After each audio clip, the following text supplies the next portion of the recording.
Olá, tudo bem por aí? Cheguei com mais um Cidadania em Pauta aqui na sua TV Câmara. Olha só, naquela nossa série de te mostrar o serviço de diferentes órgãos públicos aqui na cidade, hoje chegou a vez do IBGE. Na Câmara vamos te apresentar o SIC e o Portal da Transparência. No quadro Nomes da Cidade, nossa equipe vai te levar até o Parque da Cidade e você vai saber quem foi Roberto Burle Marx, que dá nome ao local. Tem ainda a nossa entrevista sobre as eleições. Tá chegando a hora de votar, hein? Na edição de hoje vamos falar da função de mesário. E aí, você já foi mesário? Vem comigo que o Cidadania em Pauta está começando.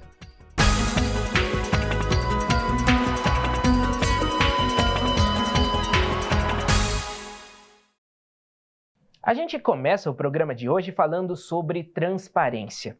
Você sabia que há uma lei que obriga o poder público a garantir o acesso a algumas informações aos munícipes? Aqui na Câmara de São José, quem faz esse papel é a Seção de Informação ao Cidadão, mais conhecida pela sigla SIC. Outro caminho também é o Portal da Transparência. O repórter Marvin Pinho vai nos mostrar como funcionam esses serviços. A transparência do poder público é essencial para fortalecer a democracia. Ela, inclusive, é um direito garantido pela Lei de Acesso à Informação de 2011. Aqui na Câmara, esse direito é exercido através do SIC, a Seção de Informação ao Cidadão. Aqui, a equipe trabalha para receber e registrar pedidos de acesso à informação feitos pela população. Tudo começa com o preenchimento de um formulário como esse. Presencialmente, o cidadão vem aqui, ele tem que trazer carteira de identidade, alguma identificação, e tem que preencher um formulário. Como a gente já sabe, informação e direitos do cidadão, está previsto inclusive na Constituição. Tem também a Lei de Acesso à Informação de 2011, então desde aquela época de 2011, realmente esse direito já está consolidado. E aqui no SIC a gente foi estruturado exatamente para isso, para garantir o cumprimento da Lei de Acesso à Informação. O prazo para a resposta é de 20 dias, podendo ser prorrogado por mais 10 se houver a necessidade.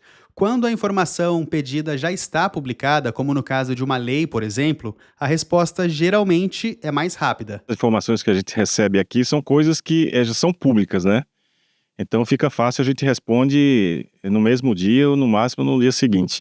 Mas quando é uma informação mais específica, que não está disponível, essa informação não está disponível ao público, a gente tem que levantar internamente, então a gente precisa abrir um processo administrativo e solicitar essa informação aqui internamente, na estrutura da Câmara, para depois repassar ao cidadão.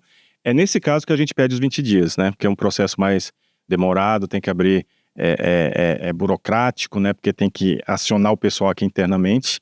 A demanda é grande. No ano passado foram 143 solicitações. A maior parte, pedidos de informação sobre leis aprovadas na Câmara.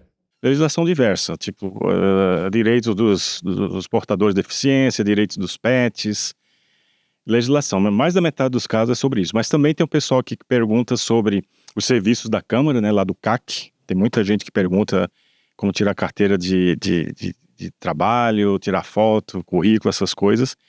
E também tem muita gente que confunde prefeitura com Câmara e a gente acaba recebendo muita informação, mas que é relativa à prefeitura. Mas aí a gente levanta e repassa qual o contato lá na prefeitura que a pessoa deve procurar, mas a pessoa sai daqui com a informação de como proceder. A solicitação ao SIC também pode ser feita remotamente. Por telefone, o 3925-6685 ou pelo Fale Conosco, do portal da Câmara. É só preencher esse formulário com nome, e-mail, telefone, cidade, assunto e explicar no campo mensagem de qual informação precisa. O prazo para resposta é o mesmo. Mas o exercício da cidadania também tem outros caminhos, principalmente para quem quer fiscalizar os trabalhos do Legislativo. Esse daqui, por exemplo, é o Portal da Transparência da Câmara. Aqui a população tem acesso a todas as informações diretamente. Despesas, receitas, licitações, tudo isso a poucos cliques de distância. O passo a passo para chegar até o portal é simples. É só clicar nesse ícone, em formato de lupa, na página inicial do site da Câmara. Acessar os dados não tem segredo. Primeiro você escolhe uma entre essas categorias, como contratos, licitações, relatórios de gestão fiscal, receitas, despesas, organograma, salários de servidores, diárias e passagens e a presença dos vereadores na sessão. A pesquisa é uma ferramenta que permite que a população se mantenha ainda mais próxima do trabalho da Câmara. E juntos, SIC e Portal da Transparência reforçam o direito de todo cidadão participar ativamente da gestão pública. Então é direito do cidadão, é uma ferramenta de cidadania. Com certeza você já ouviu por aqui a palavra tramitação. Mas você sabe o que significa? Vamos descobrir agora no nosso dicionário legislativo.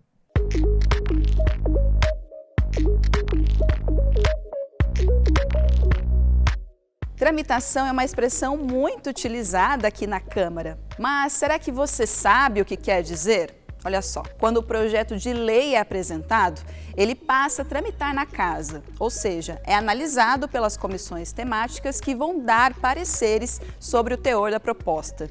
Difícil? A gente explica melhor. Em linhas gerais, tramitação é o caminho que o projeto de lei ou outro documento protocolado no Legislativo deve seguir desde o registro de entrada na Câmara até o resultado final. No caso dos projetos de lei, esse resultado final seria a aprovação, a rejeição ou o arquivamento da proposta.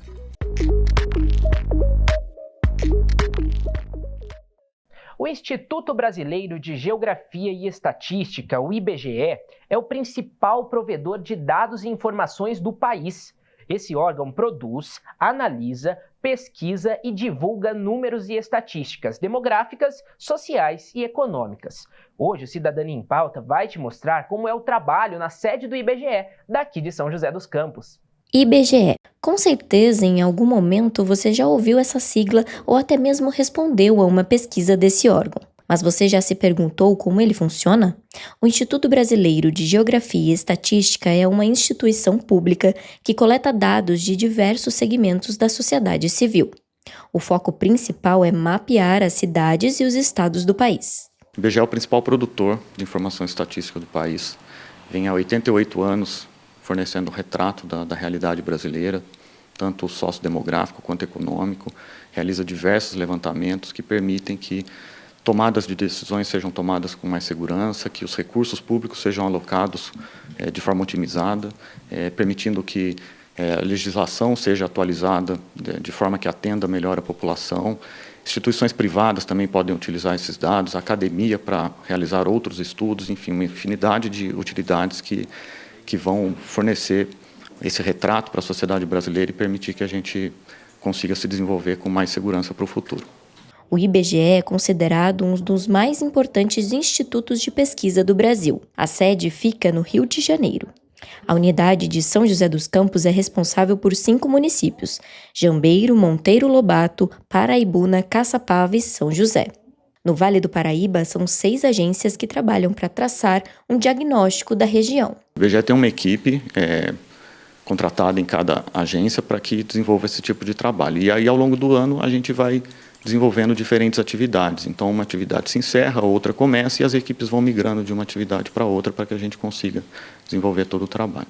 Cada tipo de pesquisa exige uma abordagem diferente. Por isso, em São José, são 10 agentes que atuam em etapas e processos distintos. Parte da equipe sai a campo para realizar as entrevistas. Também é possível fazer os questionamentos à distância. Tudo é registrado no aplicativo especialmente criado para o IBGE. Um trabalho importante que exige uma parceria com a população. É importante que as pessoas entendam que, apesar de eventualmente não estarem esperando a visita do IBGE, é importante atender, são cerca de 10, 15 minutos ali que ela vai fornecer do seu tempo para que a gente possa ter uma informação de qualidade para fornecer para a sociedade brasileira. O último grande estudo realizado pelo IBGE foi o Censo 2022, que revelou a quantidade de habitantes, as características da população e as condições de vida dos brasileiros. Ao final do levantamento, as estatísticas ficam disponíveis para consulta e o IBGE oferece treinamento para a interpretação dos dados. Às vezes fica difícil da pessoa utilizar, entender como que vai navegar ali naquele monte de informações. Então, o IBGE se disponibiliza a atender necessidades de entidades, por exemplo, que queiram fazer um treinamento para aprender a usar as ferramentas que o IBGE tem disponíveis no site, entre em contato com a agência do IBGE em São José dos Campos, no 39218130, e a gente tenta desenvolver a melhor forma aí de a gente atender essa necessidade. Além disso, a população em geral pode vir até o IBGE, pode entrar em contato por telefone e a gente vai buscar atender para que a pessoa tenha acesso à informação que ela precisa. O trabalho desenvolvido pelo Instituto é considerado fundamental para a construção de políticas públicas que atendam aos interesses da população. Sem essas informações, o Brasil não tem as informações que ele precisa para se conhecer, o retrato da sua realidade. Trabalho importante para várias esferas da nossa sociedade. Bom, intervalo agora, hein? Na volta tem bate-papo sobre eleição. É já que eu volto.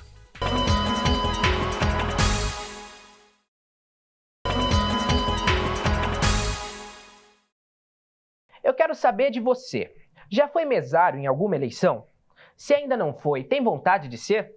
Bom, mas para isso a gente precisa entender a função do mesário nas eleições. Quem explica melhor para a gente é o advogado especialista em direito eleitoral, o Marcos Limão. Ele conversa com a Marina e com o Marvin. Oi, João, tudo bom? Chegou a hora de mais uma entrevista aqui no Cidadania em Pauta. E olha só, gente, no dia da eleição, a Justiça Eleitoral conta com mesários que formam uma força de trabalho durante o pleito e são essenciais no processo eleitoral. Em 2020, ano da última eleição para prefeitos e vereadores, mais de 1,5 milhão de mesários atuaram em todo o país para garantir o direito dos cidadãos brasileiros de escolherem representantes políticos. E é esse o tema da nossa entrevista com Marcos Limão, advogado especialista em direito eleitoral. Limão, muito bem-vindo. Explica pra gente quem é o mesário, qual é o papel dele nas eleições.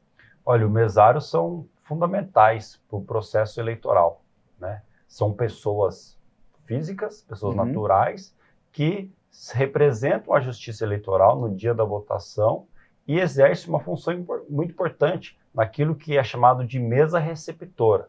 É no local onde fica o cadastro dos eleitores, que eles chegam, se identificam, dão o seu documento e vão votar, né? E nos mesários eles têm uma hierarquia. O presidente da sessão eleitoral é a maior autoridade ali no momento, ele que tem poder de decisão ali sobre alguma intercorrência que possa haver. Sim. E tem algumas pessoas que o ajudam. Tem o secretário, tem os outros mesários que são auxiliares do presidente.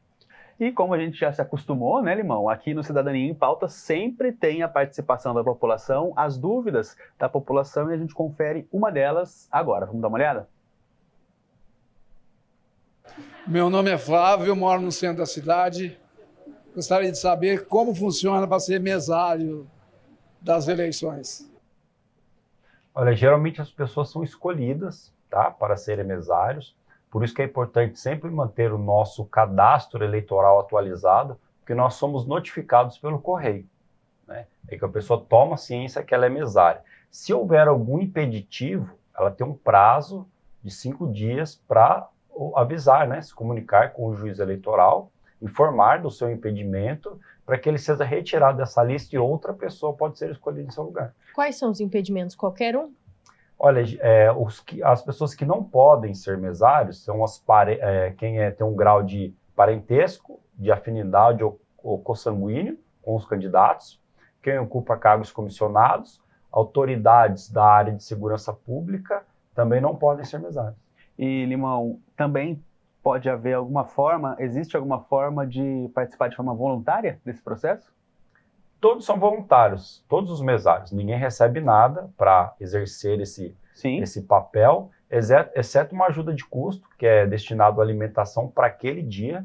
E o benefício, além de estar reforçando o regime democrático, colaborando diretamente para o exercício da democracia, é que essa pessoa, esse mesário, ele conseguirá abonar dias de trabalho, tanto no serviço público como no serviço privado. E o que acontece quando a pessoa ela é convocada, ela vai participar, mas de repente ela é escalada no trabalho, ou ela fica doente naquela semana? O que a pessoa pode fazer? Olha, se a pessoa ela falta a convocação para ser mesário e não justifica, ela é penalizada com uma multa, que pode chegar de meio até 1 salário mínimo. Por isso que é importante manter os dados atualizados no cadastro eleitoral. Caso você não consiga ser, Você precisa saber que você foi convocado para poder justificar antecipadamente a sua ausência. A gente tem mais uma participação, mais uma pergunta das ruas, vamos conferir? O que farei se acaso houver um extravio de convocação à minha pessoa nessa eleição? Olha, se ela extraviar, ela precisa de alguma maneira justificar a sua ausência. Ela não vai ter como justificar se ela não souber que ela está convocada. Por isso que é importante, reforço, manter atualizado os seus dados perante a Justiça Eleitoral. E tem outra forma de conferir, além da convocação pelo correio? Tem. A pessoa pode se dirigir ao cartório eleitoral e saber, perguntar, que ela vai ser informada se ela foi convocada naquele ano de eleição ou não. E, Limão, a gente consegue entender por que da adoção desse modelo, dessa necessidade, né, da colaboração, desse trabalho dos mesários? É porque o processo eleitoral no Brasil ele é de uma magnitude muito expressiva. Esse ano 2024 são cerca de 155 milhões de eleitores, tá, que vão às urnas no dia 6/10, e nós temos esse contingente de aproximadamente 1,5 milhão de mesários.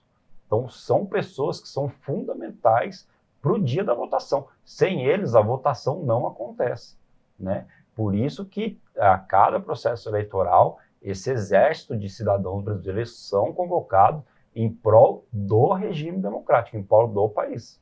E tem os suplentes também, por exemplo? Então, são as pessoas que são convocadas oficialmente, elas devem ir, e outras que ficam meio sob aviso, assim?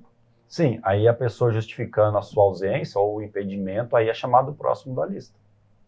E dentro dessa questão da dimensão que você comentou a respeito do trabalho, né? A gente tem várias outras realidades dentro das eleições do país, por exemplo, e acaba havendo a diferenciação na atuação em diferentes regiões, por exemplo. Numa outra região do país, pode ser que haja uma necessidade diferente na execução do trabalho do mesário? Não, a atuação basicamente é a mesma. O processo de votação, ele é padronizado. Os mesários chegam, o presidente assume, os demais membros mesários ali daquela sessão eleitoral assumem, eles fazem um procedimento padrão. Conferem a urna, tiram o boletim ali, o comprovante de que a urna está zerada, que não há nenhum voto antes do início da votação, organizam os trabalhos para dar início então ao processo de votação. Encerrou, lacra, tira o boletim de urna, aí pega a urna eletrônica, manda ela para o local seguro para ela passar pelo processo de apuração dos votos. É interessante isso porque no momento em que a gente vai até o local da votação, né, escolhe ali seu candidato, ou até a hora que passa ali, termina o prazo de votação, né, o horário, o trabalho dos mesários ainda continua, né? Continua, porque eles são fundamentais, como eu disse, para que as eleições ocorram com tranquilidade e segurança no Brasil. Perfeito. Dúvidas sanadas, né, Marina? Dúvidas sanadas. Dá para entender melhor todo esse processo envolvendo os mesários, que é complexo, mas, como você disse, muito necessário, né, Limão? Mais uma vez, gostaria de agradecer a sua presença aqui no Cidadania em Pauta. Eu que agradeço e já quero saudar quem são os mesários esse ano e quem já exerceu esse papel tão fundamental para a nossa vida em sociedade. Perfeito. Marina, já foi mesário? Nunca fui. Confesso que não sabia que a convocação era pelo correio só e que precisava ficar atento ali na caixinha. Então, a partir de agora, em todas as eleições, eu vou passar a olhar, que não é um hábito que eu tenho. Então, foi ótima essa entrevista até para mim pessoalmente. Tá ótimo, olha só. Vamos tirar qualquer dúvida, né? Caso a Marina seja mesária, a gente vai saber em breve. Bom, termina aqui mais uma entrevista do Cidadania em Pauta. Eu volto com você, João. Pois é, os mesários são fundamentais para as eleições e, consequentemente, para a nossa democracia. Até a próxima, galera! Vamos para a última pausa? Na volta tem Nomes da Cidade.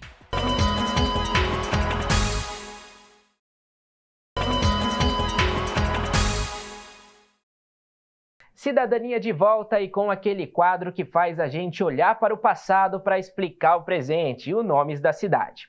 E hoje vamos falar de Roberto Burle Marx, artista plástico e paisagista que hoje dá nome a nada mais, nada menos que ao Parque da Cidade de São José dos Campos.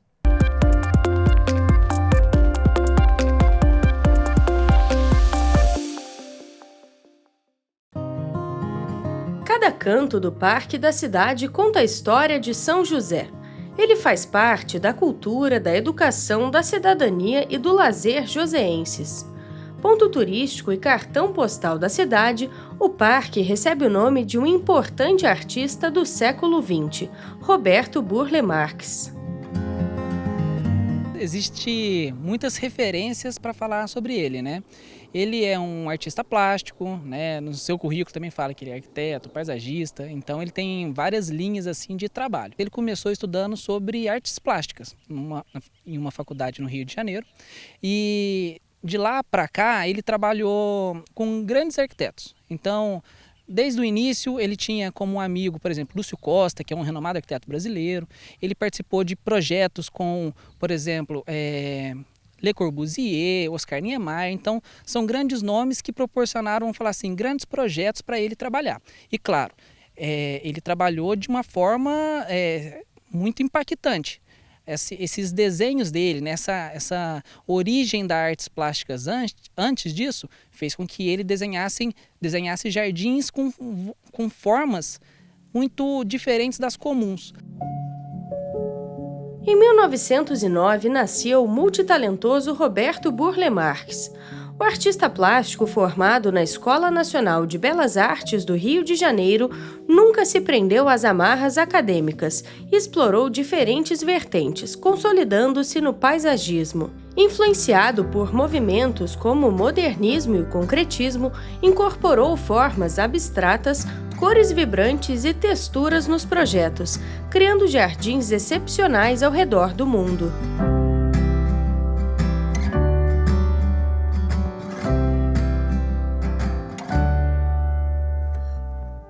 São José tem um pedacinho do legado de Roberto Burle Marx aqui no Parque da Cidade, nomeado em homenagem ao paisagista. A Casa de Olivo Gomes, projetada pelo arquiteto Rino Leve, tem aspectos do toque único do paisagismo moderno de Burle Marx, como os formatos orgânicos e a preservação da vegetação local. O Burle Marx ele foge um pouco da curva, né? Então tem os painéis deles desenhados, né, desenvolvidos na fachada da casa também, mas o principal foco do Burle Marx são os jardins. E aí a gente pode falar o que são esses elementos. São canteiros, jardins, a gente pode falar de, além da vegetação, desenhos de piscina, desenhos de volume, tudo isso são contribuições do Burle Marx. Na casa Olivo Gomes, a gente vai ver essas referências tanto nas piscinas, nos formatos orgânicos que existem dentro das piscinas, os caminhos que conduzem até a casa. O Parque Roberto Burle Marx foi inaugurado em 1996 e recebeu o nome do paisagista em 2001, em homenagem ao projeto da Casa de Olivo Gomes. O conjunto da arquitetura e da paisagem é considerado uma obra-prima do modernismo brasileiro. Burle Marx integrou o imóvel à natureza e, décadas depois da entrega, o espaço continua impressionando joseenses e turistas que passeiam pelo parque.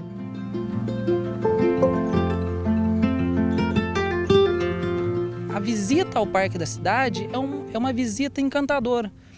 Então, mesmo sem saber quem desenhou, tudo gera encantamento. Então você vê como tudo é fluido, os caminhos, cada vegetação. Aqui nessa casa mesmo do Rino Leve, ele tem alguns painéis que foram desenvolvidos pelo Burle Marx. Então são painéis que, se a gente olhar bem, ele remete um pouco uma arte do cubismo. Se as cores fossem mais escuras, para mim remeteria a alguma coisa similar ou uma releitura de Pablo Picasso. Então esse é o artista plástico Burle Marx. Isso foi o que ele fez. Com um pouquinho do trabalho desse artista eternizado em suas paisagens e também no próprio nome, o Parque Roberto Burle Marx serve de homenagem a um expoente das artes plásticas e do paisagismo. Coincidência ou não, o parque abriga hoje a Fundação Cultural Cassiano Ricardo, berço de artistas que, assim como Burle Marx, conhecem um papel transformador da arte e da cultura para o país.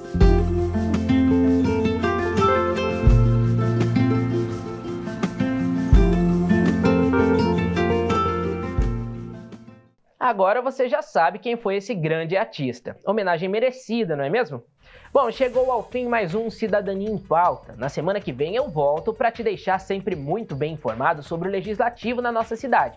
Acompanhe a programação da TV Câmara no YouTube, em @TV Câmara SJC. Até semana que vem. Tchau, tchau!